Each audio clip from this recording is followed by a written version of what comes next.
iQ13 வாங்கலாமா இல்ல Vivo X200 FE அந்த மாடல் வாங்கலாமா அப்படிங்கிற கன்ஃபியூஷன்ல இருப்பீங்க. ஆனா ரெண்டு மாடலுக்குமே பிரைஸ் பார்த்தோம்னா ஒரே பிரைஸ் தான் கொடுத்துருக்காங்க. ஆனா எந்த மொபைல் வாங்கலாங்கிற கன்ஃபியூஷன்ல இருப்பீங்க. இந்த iQ13 பார்த்தோம்னா வருஷத்தோட ஸ்டார்டிங்ல ஜனவரியில லான்ச் ஆச்சு. Vivo X200 FE பார்த்தோம்னா இப்போ ரீசெண்டா தான் லான்ச் ஆச்சு. இந்த ரெண்டு மொபைலும் பிரைஸ் வைஸ்ல ஒரே மாதிரி தான் இருக்கு. ஃபீச்சர் வைஸ்ல பார்த்தோம்னா கொஞ்சம் சேஞ்சஸ் தான் கொடுத்துருக்காங்க. உங்களுக்கு எந்த மொபைல் வாங்கலாம் அப்படிங்கிற கன்ஃபியூஷன்ல இருப்பீங்க. எந்த மொபைல் வாங்கலாம் அப்படிங்கறத கிளியரா எக்ஸ்பிளைன் வீடியோவை ஸ்கிப் பண்ணாம ஃபுல்லா பாருங்க. ஃபர்ஸ்ட் இந்த ரெண்டு மொபைலோட டிஸ்பிளே பார்த்தோம்னா இந்த iQ13ல வந்து 6.8 இன்ச்சஸ் டிஸ்பிளே கொடுத்துருக்காங்க. இந்த Vivo X200 FEல வந்து 6.3 இன்ச்சஸ் டிஸ்பிளே கொடுத்துருக்காங்க.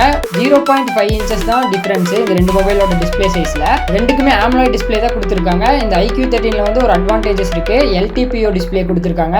இந்த LTPO டிஸ்பிளே கொடுக்கறனால உங்களுக்கு வந்து பேட்டரி லைஃப் இது மூலமா சேவ் ஆகும். AMOLED டிஸ்பிளேல இந்த டிஸ்பிளேயை பொறுத்த வரைக்கும் இந்த பெட்டரா இருக்கிறது பார்த்தோம்னா iQ13 தான் பெட்டரா இருக்கு. நெக்ஸ்ட் இந்த மொபைலோட ப்ராசஸர் பார்த்தோம்னா iQ13ல வந்து Snapdragon 8 Elite ப்ராசஸர் கொடுத்துருக்காங்க. Vivo X200 FEல பார்த்தோம்னா MediaTek Dimensity 9300 பிளஸ் சிப்செட் கொடுத்துருக்காங்க. பெர்ஃபார்மன்ஸ் வைஸ் பார்த்தோம்னா இந்த iQ13 தான் பெஸ்ட்டாக இருக்கும். ஏன்னா இதில் வந்து 4.3 GHz கொடுத்துருக்காங்க.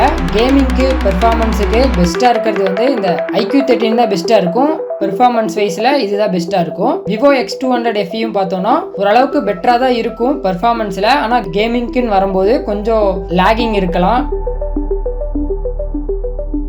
நெக்ஸ்ட் இந்த மொபைலோட ஸ்டோரேஜ் பார்த்தோம்னா 8GB RAM 128 இன்டர்னல் ஸ்டோரேஜ் கொடுத்துருக்காங்க. அதே மாதிரி தான் ரெண்டு மொபைலுக்குமே அதே மாதிரி தான் கொடுத்துருக்காங்க. 12GB RAM 256 இன்டர்னல் ஸ்டோரேஜ் கொடுத்துருக்காங்க ரெண்டு மொபைலுக்குமே. காமனா இதுல எதுவுமே சேஞ்சஸ் பண்ணல. ஸ்டோரேஜ் வைஸ்ல ரெண்டு மொபைலுமே ஒரே மாதிரி தான் இருக்கு. நெக்ஸ்ட் இந்த ரெண்டு மொபைலோட கேமரால தான் மேஜரா நிறைய சேஞ்சஸ் பண்ணிருக்காங்க. இந்த iQ13ல பார்த்தோம்னா ரியர்ல 3 கேமரா கொடுத்துருக்காங்க. மூணுமே 50 மெகா பிக்சல் கேமரா தான் கொடுத்துருக்காங்க. 50 மெகா பிக்சல் வந்து ஒரு மெயின் கேமரா கொடுத்துருக்காங்க. அதுக்கப்புறம் டெலிஃபோட்டோ லென்ஸ் ஒன்று கொடுத்துருக்காங்க 50 மெகா பிக்சல்ல. அதே மாதிரி அல்ட்ரா வைடுக்குமே 50 மெகா பிக்சல் தான் கொடுத்துருக்காங்க.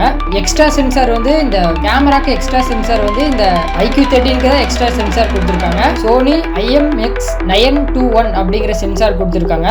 அதே மாதிரி Vivo X200 FEல பார்த்தோம்னா ரியர்ல 3 கேமரா கொடுத்துருக்காங்க. 50 மெகா பிக்சல்ல 2 கேமரா கொடுத்துருக்காங்க. மெயின் கேமரா ஒன்று 50 மெகா பிக்சல், பெரிஸ்கோப் லென்ஸ்னு சொல்லி 50 மெகா பிக்சலுக்கு ஒன்று கொடுத்துருக்காங்க. அல்ட்ரா வைடுக்கு வந்து 8 மெகா பிக்சல் தான் கொடுத்துருக்காங்க.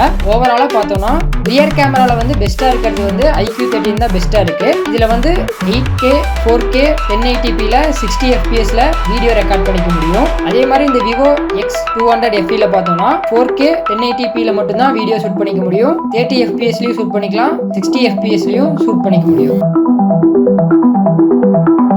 நெக்ஸ்ட் இந்த மொபைலோட ஃப்ரண்ட் கேமரா பார்த்தோம்னா iQ13ல வந்து ஃப்ரண்ட் கேமரா வந்து 32 மெகா பிக்சல்ல கொடுத்துருக்காங்க. Vivo X200 FEல வந்து 50 மெகா பிக்சல்ல கொடுத்துருக்காங்க. இந்த ரெண்டு கேமராலையுமே ஃப்ரண்ட்ல வந்து 4Kல வீடியோ ரெக்கார்ட் பண்ணிக்க முடியும் 60 fpsல. நீங்க செல்ஃபிக்கு இம்பார்ட்டன்ட் கொடுக்குற பர்சனா இருந்தா நீங்க வந்து கண்டிப்பா Vivo X200 FEக்கு போங்க.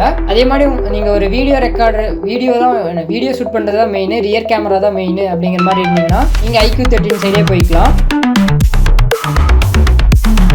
நெக்ஸ்ட் இந்த ரெண்டு மொபைலோட பேட்டரி பார்த்தோம்னா இந்த iQ13ல வந்து 6000 mAh பேட்டரி கொடுத்துருக்காங்க. 120 வாட்ஸ் ஃபாஸ்ட் சார்ஜிங் சப்போர்ட் கொடுத்துருக்காங்க. அதே மாதிரி இந்த Vivo X200 FEல பார்த்தோம்னா 6500 mAh பேட்டரி கொடுத்துருக்காங்க.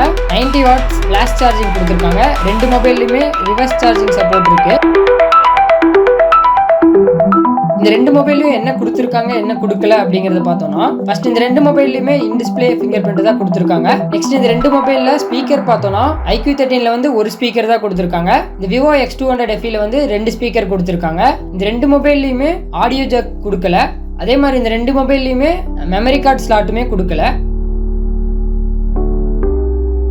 ஃபைனலா இந்த ரெண்டு மொபைல்ல எந்த மொபைல் வாங்கலாம் அப்படிங்கறத பார்த்தோம்னா இந்த iQ13 வந்து உங்களுக்கு பெட்டரான டிஸ்பிளே வேணும்னா நீங்க iQ13 சூஸ் பண்ணலாம். அதே மாதிரி உங்களுக்கு பெட்டரான கேமரா குவாலிட்டி வேணும் அப்படிங்கிற மாதிரி நீங்க பிளான் பண்ணிருந்தீங்கன்னா உங்களுக்குமே iQ13 தான் சூட் ஆகும். அதே மாதிரி உங்களுக்கு நீங்க ஒரு கேமிங் பர்சனா இருந்தீங்கன்னா உங்களுக்கு ஹை பெர்ஃபார்மன்ஸ் வேணும்னா நீங்க அதே மாதிரி iQ13 சூஸ் பண்ணலாம். இந்த Vivo X200 FE எதுக்கு சூஸ் பண்ணலாம்னு பார்த்தோம்னா ஃப்ரண்ட் நீங்க செல்ஃபி கேமராக்காக தான் மெயினா மொபைல் வாங்க போறீங்கன்னா நீங்க வந்து Vivo X200 FE சூஸ் பண்ணலாம். பேட்டரி லைஃப் வந்து ஒரு 2 நாள் நிக்கணும் அப்படிங்கிற மாதிரி பிளான் பண்ணியிருந்தீங்கன்னா உங்களுக்கு இந்த Vivo X200 FE உங்களுக்கு சூட் ஆகும். இந்த மாதிரி கண்டென்ட்டை ரெகுலரா வாட்ச் பண்றதுக்கு நம்ம சேனலை சப்ஸ்கிரைப் பண்ணிக்கோங்க.